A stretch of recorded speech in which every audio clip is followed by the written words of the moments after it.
Welcome to the Northern Business Podcast, a regular discussion with people in the north of England who lead businesses, employ people and have new ideas, which we all need to help grow the economy.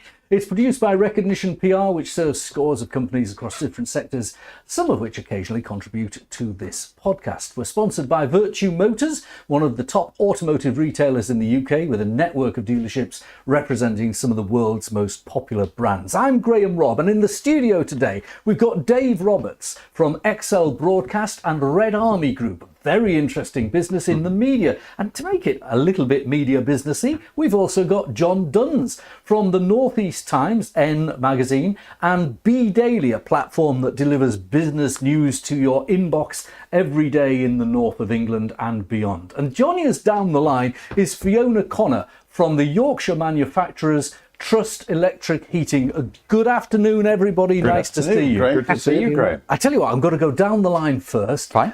Because Fiona is radiant in pink for people listening rather than watching. She's a complete glow of pink. Fiona, you make these products, electric radiators. They're not entirely radiators, heaters, which are quite efficient.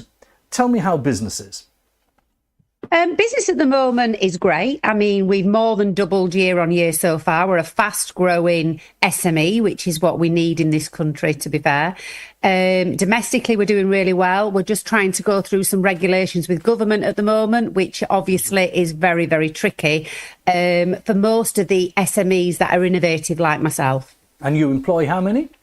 We employ 55 people currently. Great. And I've been to the unit, folks. It's really good. It's a small business unit, which is growing all the time. They're squeezing out of the edges.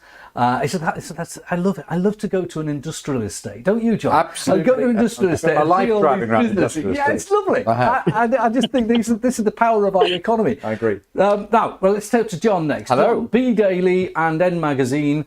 Now, she's been very positive because she's a very positive person, and I'm a positive person, but I believe that there is a miasma in the economy that we're working in, a sort of fog. It's everywhere. People are stalling decisions. People are worried about tax rises. Pay is being suppressed in the private sector, well, not necessarily in the public sector. What's your view on how business is and where we're operating? It's a good question. It's a mixed picture, but what I would say is I think it's slightly different to the national picture for us in our business, and I think there are a couple of reasons for that. So very briefly, this business was founded actually 10 years ago this month. Great. As North East Times magazine, where I was pleased to be persuaded to invest by my business partner now, Pete Mellon. So it's quite an exciting time for us in a regional business magazine. And we've pivoted. We've had to go through COVID, which was very, very tough. But we've pivoted by buying Bdaily a year ago, which is digital. So I think what I would say is, whilst business, you would say in general is mixed, for us it's actually quite good.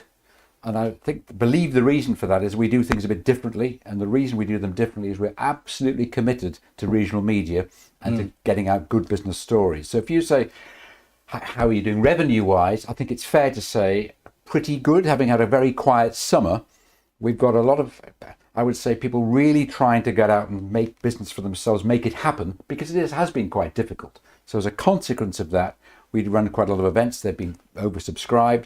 So my sense is, whilst things aren't amazing, people are really keen, and we know what people in the North East are like, to get out and try and make it happen.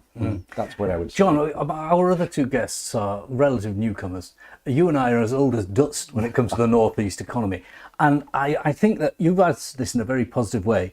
And although I've said there is a miasma in business, and I do think that, I'm still driven. I was talking to a friend of mine who said, why not retire? You might be hit with 56% tax next month. Why not retire, Graham? Do you know, I think I'd die if I retired. I think I still got it. I'm sorry to brag, but I do think I still got it. I'm sure you. Oh, you've got it. I'm sure you do, but it's a good. I think there's another factor here. We're an entirely North East based business. My background is regional press. 40 years ago, I walked through the doors of Thomson newspapers in Newcastle upon Tyne, where regional press dominated. That has fallen back, as all of you know. Now, what was sad about that is influence. And what we have tried to do with this business is influence, bring people together, tell good stories, find entrepreneurial stories. People want to read them, and bluntly, not be so damn gloomy. And that I think makes a difference. It's difficult not to be gloomy. You can be a light that shines in the fog. You can indeed, and we endeavour very hard to be so. But I've just been to the Tees Maritime Summit this afternoon, Coastal Summit at A.B. Dawson's, and really interesting businesses, really positive stories. And one of the problems I have is national media doesn't focus on this very much, about really good business stories. It tends to be very gloomy. And recently we hosted a round table in Blythe. Now, you may remember when British Volt failed. I remember it. It was very sad. The next day there was a picture in the Sun online, which is a picture of the worst part of Blythe. Actually, Blythe's much better than that. Blythe's a damn sight better now than it was 40 years ago, when I was given my company car as a very young child almost to drive around and find business in Blythe. There's a lot happening at the Port of Blythe. There's a lot happening with energy, which is really exciting. So without getting overly optimistic, there are still good business stories. I think people have just got to work harder. It's an interesting one, because I've just been Teesside University today to talk to the journalism students who are second year students. So they're halfway through their study, and I was asked, can you talk real world scenarios? Can you talk about the outlook? Can you talk about how tough the industry is right now? And I say, yeah, of course I can. And we've seen the likes of ITV 10 years ago cut their staff. We've seen Sky recently downsize as well. But if you can position yourself positively, there are opportunities out there. So I didn't want to be all doom and gloom, because the real world's not like that. There's an awful lot of gloom. Absolutely there is. But there's an awful lot of positivity and an opportunity, and new media and technology is now providing different opportunities. It might not be the old traditional journalism style positions that you would expect from the past, but it does allow you to be a lot more nimble, better qualified, and make a name for yourself. Dave, we need to explain to our viewers and listeners what your business does, because it's known to people like me and John in the media business, but it's actually a really good business. There's two elements, Xcel and RedArmy Group. Tell us about them. In a nutshell, Xcel is a TV production company, video-based, video-driven. That is the main business. RedArmy Group is... And what kind of videos does it do? This is live broadcasting, host broadcasting for television companies. So we will go around the world. We have a lot of contracts in Asia. So from a humble Middlesbrough base, we will go to the Suzuka F1 circuit. We will be going to Sepang F1 circuits, Shanghai.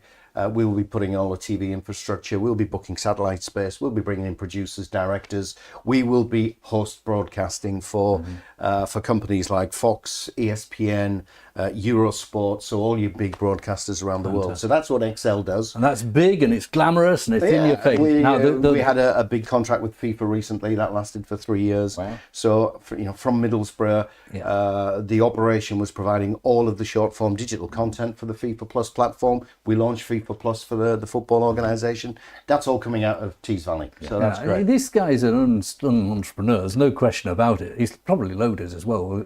Talk about the RedArmy Group.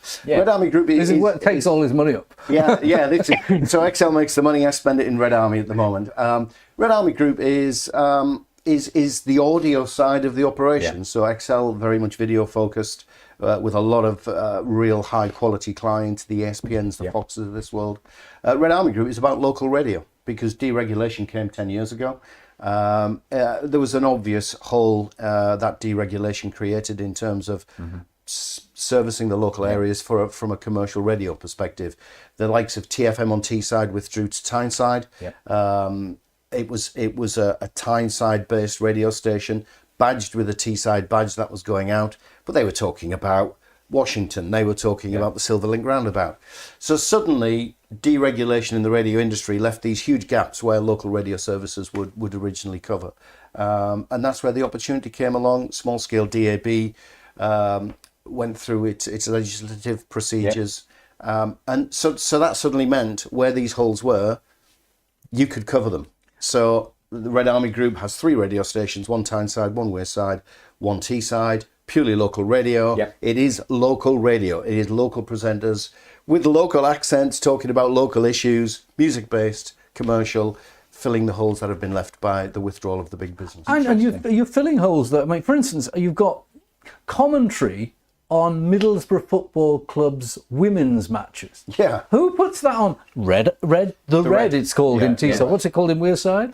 Wearside is the cat, Tyneside is the tune. Right. Okay. The two. As you'd expect. Straightforward. Rightly. And they're not football radio stations. They are local community. Well, they are commercial stations. I use the term community as in focused on the local community. And football in the Northeast is a huge passion. There's a much wider football community than many other communities in the area. Will they make money, or is it just a passion of yours? They are making money. I'm still contributing every month on a month-by-month basis, but they are. They will make it. There's a 5-year business plan between them all. And we're 2 years in, we're on target to, in 5 years' time, becoming the number one listened to radio station on Teesside, certainly. Fantastic. It is good. I can pick it up outside of your area as well, just. Yeah, we've got about 5. We serve about 500,000 adults in just for the Teesside one alone. Right, now let's talk about the general economy and what's happening generally. Let's bring in Fiona. You've been very patient listening there, Fiona. The budget's coming up at the end of this month. I'm very annoyed because it should have been last week if it was a year's anniversary, and there appears to be a lot of stalling on decisions as people wait for this budget. What do you want the Chancellor to do? How can she help your business? Well, first of all, what I don't want her to do, I think that's the important part, is raise taxes again, because obviously last year when she raised taxes, especially the national insurance, that put about another £20,000 on for us, and we're quite a small growing business. And what we've had to do is obviously hold off on a couple of things. We can either hold off on recruitment, we can hold off on putting the prices of a product up to our supply chain. But what we've done is we've stopped R&D. And that's a shame for this country, that we stop innovation. And I'm looking at somewhere like America to take innovation. So I think taxes is a big thing. We've seen a massive fallout in manufacturing.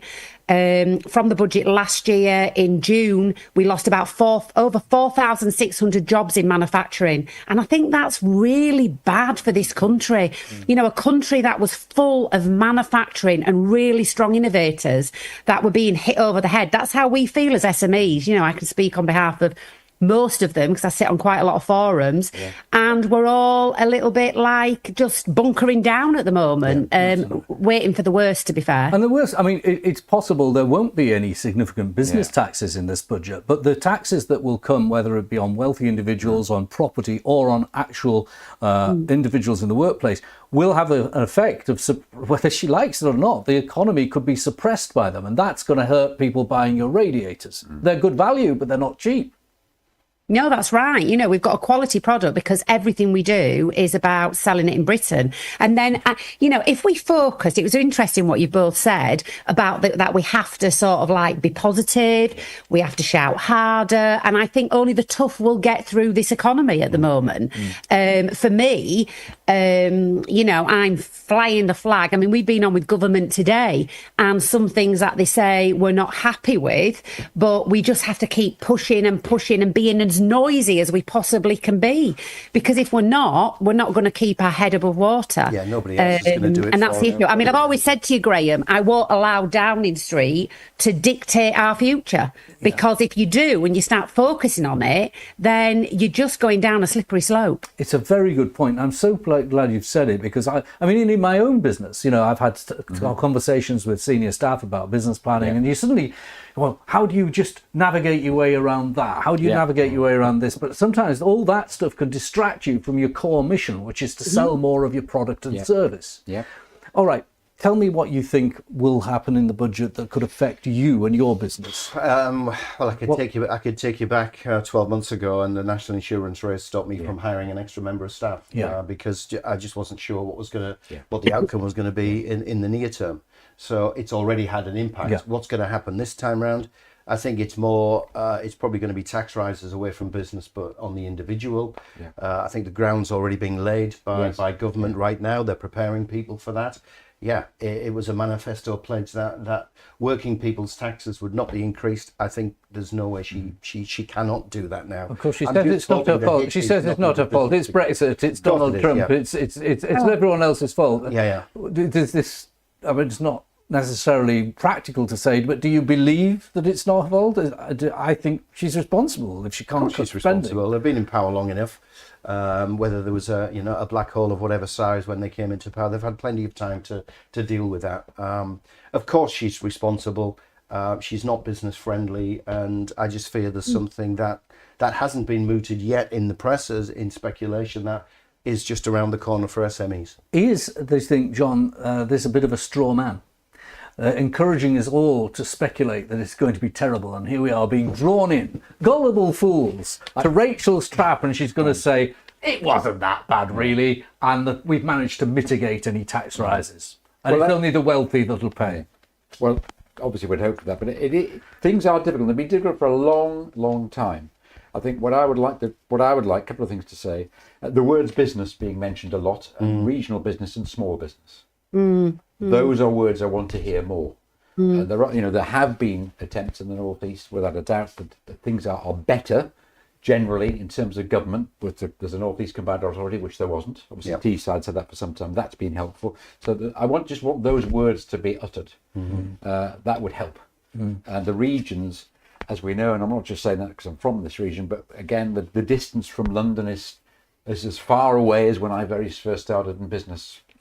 Yeah, no, I think that's true. We went through a period a couple of years ago where I think maybe in Newcastle it's coming up a bit more, but where there was a bit of levelling up. You can see the big cities, Newcastle and Manchester, that being successful. Ben Houchin did his best in Teesside. I hope I'm not premature in saying it's going off the boil. I don't think it necessarily is. Now, Fiona, you can speak to the regions. You are on a business board of one of the mayors. How do you see the stuff that's coming across the board table in West Yorkshire? I think West Yorkshire at the moment, they're putting some great initiatives in, like different task forces, one for manufacturing, one for the green economy, and there's some great businesses sat around the table. But just to bring up what John said, because I think this is really pertinent, it is about them understanding, and I don't think they understand business. Because one of the things they did in the last budget, and I remember sitting there with the mayor of Yorkshire, and she said, well, she is protecting small businesses, and they class small businesses with 1 to 4 employees, but that business could be making massive amounts of profit, where somebody like myself who's growing, we're taking more risk, we're growing, cash flow can be a problem. I think they need to really understand the landscape of business. I think she was dealt a bad hand, Rachel, but I think the way she played it was completely incorrect. Okay, I'm going to ask both Dave and Fiona a question based on your own experiences. If you were to take yourself and pretend your business is located in America or your business is located in China or Asia, would you look at this country with envy or sympathy? Great. Do you want my honest answer?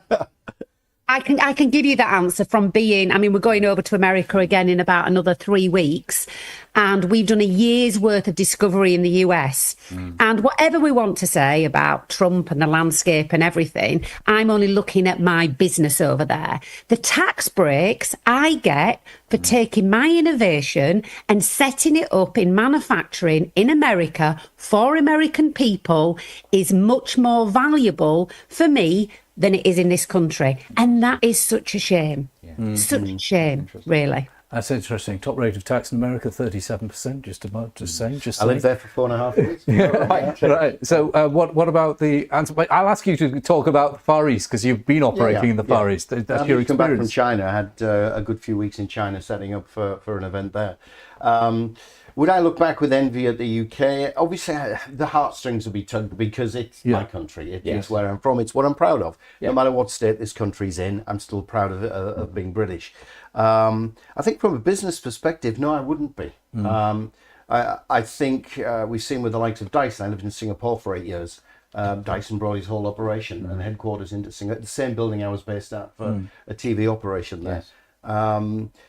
Tax breaks, as Fiona's mentioned, but also innovation, help in terms of recruitment, employment, basing yourself location, all of that sort of thing is provided in some of these countries, which isn't provided here. The help is there because they want to attract to the country. Investment. Look at investment as well. I don't know what it's like where you've been, but in the investor, I mean, I was on an investment panel recently, and they want to invest, not like piddly amounts like they do in this country. You know, it's like we're really going to back you, and this is what we're going to do. You know, very massive interesting. investment. Just Dave, I'll come to you to see if you confirm what I'm going to say. But I was talking to a woman I know who's Chinese, and she had recently been home to visit her family for the first time in 3 years, and her home city, which is a major city but isn't one of the more famous cities that we know, she said it's just humming with innovation. This is not about, it's no longer, the Chinese economy is no longer about making cheap underwear or t-shirts. Sweatshops. It is actually a really innovative, pioneering, tech-driven economy. And actually, in the last 3 years, you can see literally in the street it coming on leaps and bounds. Yeah, and innovation was the word I was going to mention when you were introducing that. The innovation out there is spectacular. What I've seen with my own eyes, just from if I really want to put the blinkers on and say, right, the last event we went to was creating a brand new street circuit, motor racing, in the heart of Beijing. Right. So you've got to close the roads, you've got to do this, you've got to resurface it, F1 spec, tarmac Adam, all that sort of thing. But the innovation I saw, they did all of this within a matter of 2 months, closing down highways, closing down streets, building the infrastructure that was needed, the connectivity that was needed for a major international sports event. Everything was done within the space of 2 months. That would have taken 2 years here.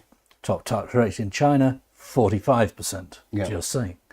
No, so I think on entrepreneurial, both the US and China, polar difference when it comes to communist China, capitalist America, but in terms of support for entrepreneurs and business, both a lot of dynamic. I wouldn't personally like to sacrifice freedoms, but that's an entirely different issue. Fiona, John, Dave, it's been great talking to you. Very interesting conversation. That's our episode of the Northern Business Podcast today. If you'd like to join us on one of our future episodes, do get in touch. Best to get in touch via LinkedIn, Recognition PR, or Graham Robb. Thanks to my podcast producer, Alex Dryden, and our technical operator, Robin Campbell. Join us next time on the Northern Business Podcast.